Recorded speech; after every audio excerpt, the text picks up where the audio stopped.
This is Rob Barnett from Bloomberg Intelligence, and I'd like to welcome you to today's BI Energy Exchange, where we talk about our research and the latest developments in energy markets. We normally run a bit over, but given we're in the midst of earnings seasons, we'll try to keep it to 30 minutes today. On the call, I've got Will Hares over my shoulder here, Patricio Alvarez over my shoulder here in London, and also joining in is Fernando Valle from the New York City metro area. Saliomas is not with us today, but I'm sure he'll be here next time. Given that we are hearing from most companies on how 2Q went, I think it'd be great to do a check-in, see what we heard. And Will, I'm going to come to you first. It looks like you had pretty much all the European energy majors come out over the last couple of weeks, and tell us what you heard. What did 2Q look like, and how's 3Q shaping up? Yeah, thanks, Rob. So unsurprisingly, the overwhelming theme from 2Q results for the European majors was that of a significantly softer price backdrop, weighing on adjusted earnings and cash flow. This was also exacerbated by 2Q, which tends to be the seasonal lows for upstream operations. This is due to the beginning of summer offshore maintenance window. So unsurprisingly, yeah, the results were relatively soft, but for most of the peer group came in below expectations, with declining volatility in commodity markets as well. The trading divisions of BP, Shell, and Total also suffered significantly relative to previous quarters, where performance was deemed exceptional, or adjectives to that degree from management teams. So really a softening across the board, including downstream, a sharp drop in refining margins as well. However, the main silver lining that we've seen from nearly all of these companies was an outperformance of their distribution packages. So the peer group, almost all of them either hit or exceeded consensus guidance for their buyback programs for either 3Q or for the second half of the year. I think this really shows that the confidence level remains very high among management, and I think this is framed by a recovery in oil pricing through the second half, and maybe even a stabilization of regional gas pricing, which was a particular sore point for a few of these companies in their integrated gas divisions. Okay, thank you, Will. For anyone who doesn't know, we put out earnings outlooks within very short timing of when companies report their earnings. On BP, Will's earnings outlook's title is BP Dividend Buyback Surprise Shows Confidence. I want to contrast that against Fernando's headline or title of his note on Exxon, which was Exxon needs higher Brent to meet buyback goal. So Fernando, contrast with what Will just told us about the European majors. How'd it go in North America? Well, I think it's a matter of how expectations were met, as Will is saying, because at the end of the day, they met their buyback targets. And what we're saying is organically, they need $85 Brent to get to fund it from their organic cash flow, as opposed to leaning on their balance sheet. And they have plenty of room to lean on the balance sheet right now. Net debt to EBITDA is under 0.3 times on 2023, and that's even after it's been brought down because of the lower prices that Will was mentioning. Going into 3Q, at least through July, we are seeing higher prices, not considerably higher, but higher. Brent at 85, WTI over 80. And then more importantly, the refining side is showing some really strong signs. In Europe, even gas oil or diesel is up considerably. Even the Gulf Coast crack spread is now near $40 a barrel on diesel. which has certainly helped free cash flow for all of these companies and the independent refining space in both Europe and the US. So I think the expectation is where the difference lies. You know, Will's companies went through resizing their dividends and you know having a variable component, whereas Exxon and Chevron maintain their always growing dividend path and then have a much more aggressive buyback target. They were able to meet it. They can sustain it, but to make it out of organic cash flow, they really need about $85 Brent. Again, it's a very aggressive target. It's 8% of the market cap, so it's not insignificant. It's like the perfect day for doing this call. I think Brent is at 84.50 and change. It's up about 13% or so since the beginning of July. So we do seem to be in a little bit different oil macro backdrop. So what's your sense, Fernando? I mean, we always do a commodity check-in. Is 2H really shaping up to be a more constructive outlook for Brent? I really don't think so. I think this is a bit of a head fake, and there are a few reasons for it. First, a lot of what triggered this has been short covering. If you look at financial positions in the CFTC for Brent and WTI, they narrowed significantly. There were a lot of short covering from what we term as speculators in the commodities market. The second aspect of it is just the demand side. It's not showing all the improvement that is expected. And we'll see from non-farm payrolls at the end of the week in the US how that shapes up. And the third is the Federal Reserve is still on a hiking cycle. Let's see if they will pause again in September as it's currently speculated. But they've been telling us for a while that they're not going to cut rates. And if you just look at the expectations on the terminal, you see that there's a expectation of several cuts into 2024, and that just doesn't seem to be in the cards if you read the Fed minutes. I'll say that the API, the American Petroleum Institute, expects announced yesterday a very large draw in crude inventories. 15 million barrels is the largest on record. If that's reciprocated today on the EIA inventories in a few minutes, then that could be a lot of support to the Brent and WTI rally in the short term.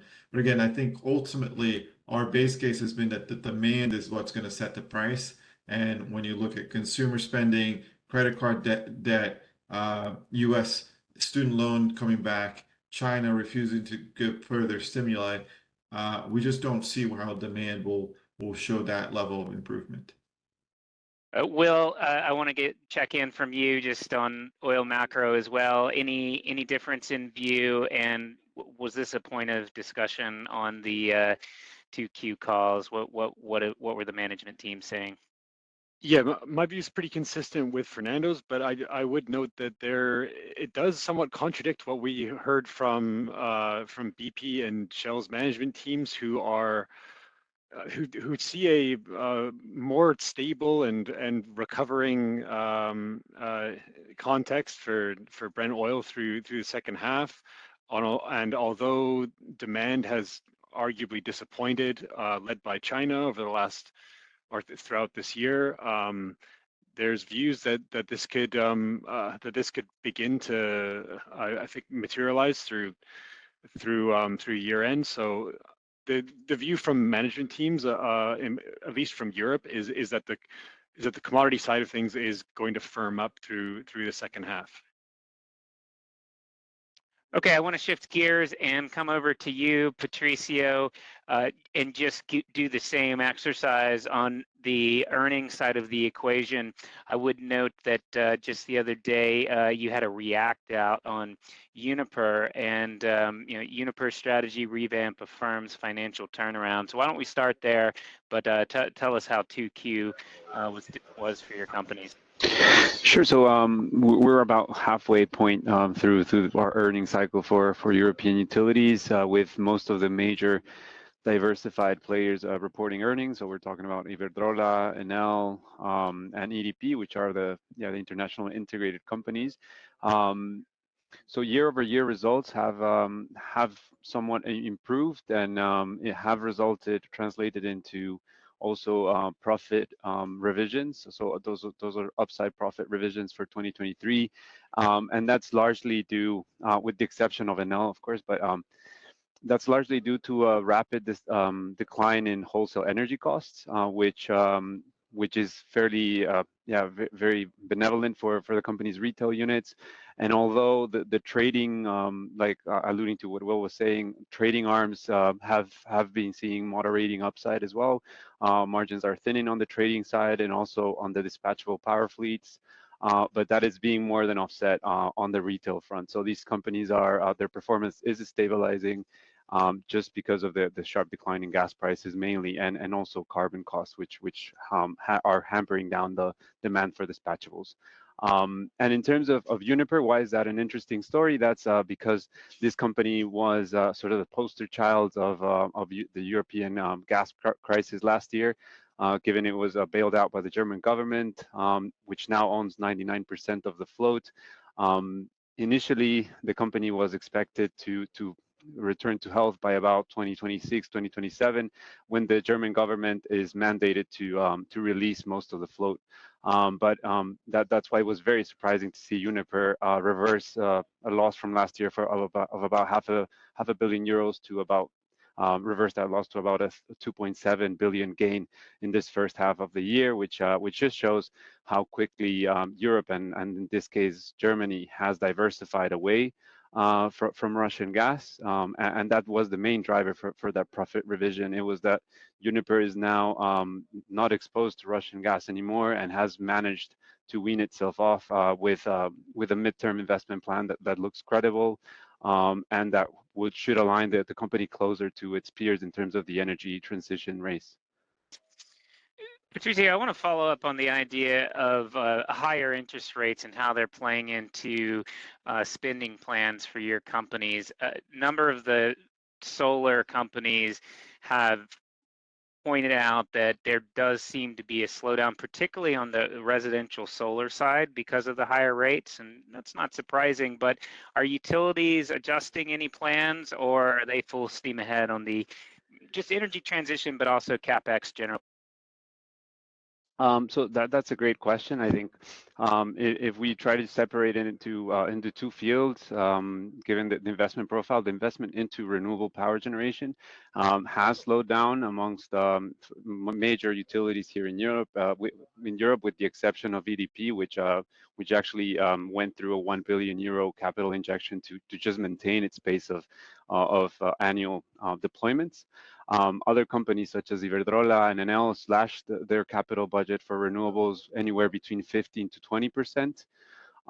But the good offset or a good offset for these companies is that whilst they've reduced the absolute amount of capital they're spending, they're allocating more towards network investments, because these are inflation indexed and sort of more defensive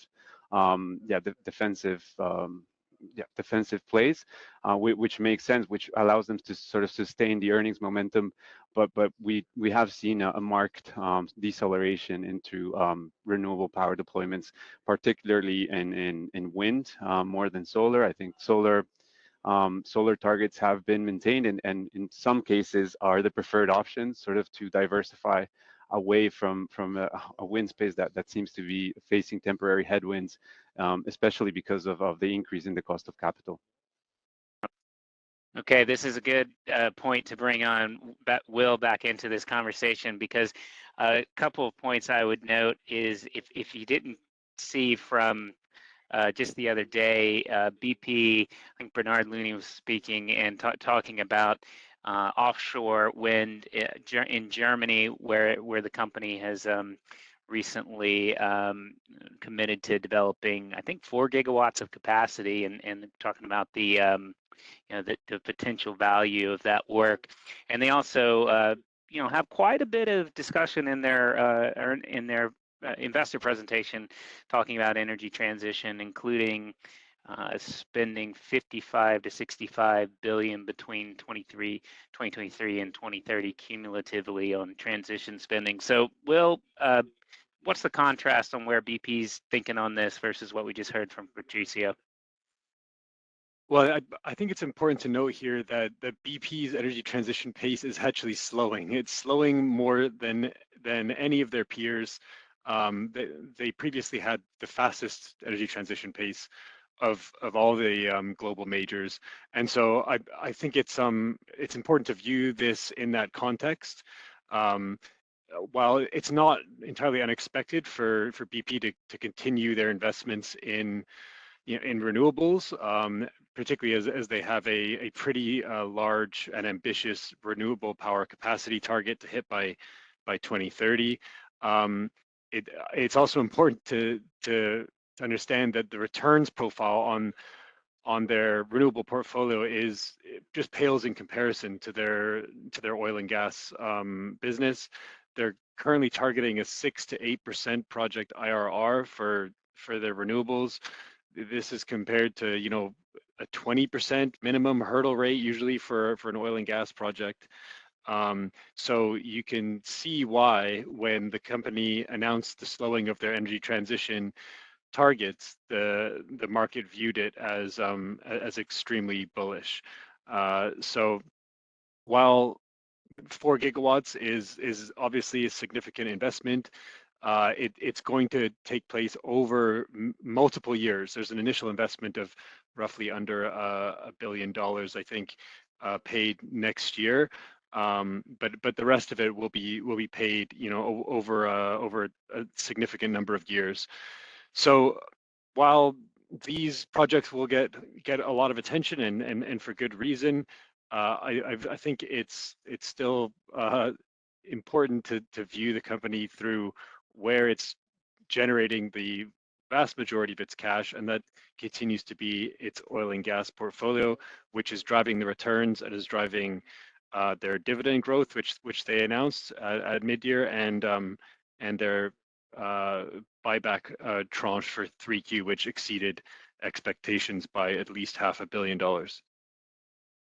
Fernando, I want to bring you in. I'm just looking at your Exxon Mobil primer, and the last sentence of your introduction to the company is the company is balancing the conflicting priorities of reviving returns while advancing low carbon initiatives by investing in carbon capture. I always love the sort of dueling European North American narrative on this. So, what do you make of the discussion? Well, again, I think, as Will was saying, there are inherent lower returns in the investments BP is making, and if you go to Equinor, they've also said the same, that their expectations is that wind and solar will bring lower returns, and again, talking about how they rebase the dividend around those lower expected returns. Exxon and Chevron, the dividend is sacrosanct, so they can't do that. Otherwise, it's a complete change to their investment thesis.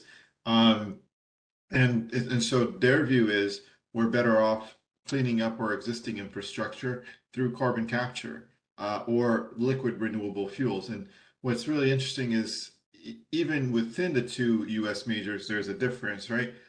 Because Chevron went the liquid renewable fuels route by acquiring Renewable Energy Group, investing in more biodiesel and renewable diesel, which have been its own issues, but much closer near-term impact. Whereas Exxon went carbon capture with the Danbury deal, and then creating 2 different hubs, one in Louisiana and one in Texas, to capture that carbon from high emitters and then put it sequester it underground, or using CO2 now with Danbury's assets. I think there are 2 ways of using existing infrastructure. The Exxon way it's really more about taking the high emitters out and capturing, no pun intended, the benefits from the IRA more than just necessarily creating a short-term viability. I think they expect that through the IRA they'll make the advancements necessary to make this a plausible solution for continuing to using fossil fuels, continue to creating cement, and really focusing on the energy reliability and energy affordability over necessarily just the emission side. Very good. Will, I think you're the next person to come to here, and just because you've got an interesting note that ties some of these topics together out this morning. That's the title of the note: Sunak's new UK licensing won't move the energy security needle. So tell us about your note, and what is the balance between energy transition and energy security right now? Yeah, thanks, Rob. So the UK government and Conservative government, Prime Minister Rishi Sunak announced very recently that his government would approve over 100 new North Sea oil and gas exploration licenses for award, and justified it by saying that this was necessary for domestic energy needs and energy security. Our view is that this is a wholly flawed argument. Just given the maturity of the UK continental shelf, it's a very mature basin. It's higher cost. It's higher emissions intensity. It's producing at less than a third of its peak. It's in terminal decline at the moment.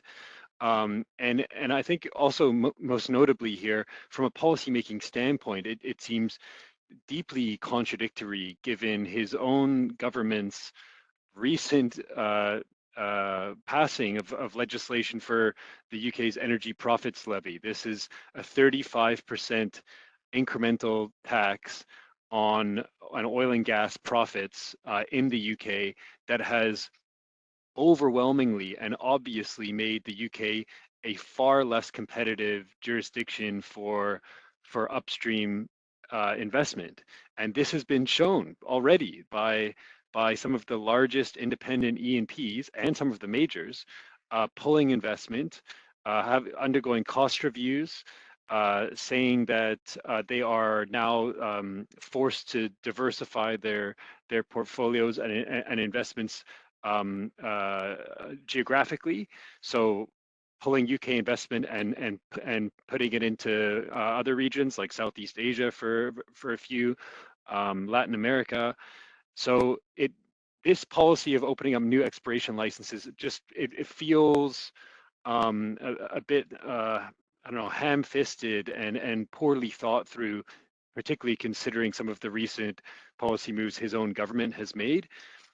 I would argue that the policies that should have been made a long time ago could have been in an analog to Norway's. Keep in mind that Norway and the UK share the same basin, share very similar geology, and Norway is likely going to hit record high gas production in the next few years. And a big part of this has been an exploration tax rebate that the Norwegian government has offered, where nearly 80% of exploration costs can be recovered from these companies, and that has incentivized exploration to to a far higher degree than the UK has seen. And the UK actually just saw record low wells drilled on the shelf in the last couple of years. So I think it's really overall just tinkering around the edges of energy security for the UK. Sure, that there might be some more wells drilled. There might be some exploration made. There might be some discoveries made, but it's deeply unlikely to move the needle for domestic energy security and of course for pricing for consumers. Okay, thank you, Will. Patricio, this is a good point to bring you on, just because you've also got a note kind of more on the political side of things related to Spain. I think there are a number of tax changes that could be coming based on the election and the new government. So tell us what you're thinking. Sure, it's a good tie-in, I think, to see the divergent policies as well. So the election on July 23rd resulted in an apparent gridlock with either the left or the right being able to form a governing coalition, and actually it looks like it's possible that a follow-up election will be needed by the end of the year.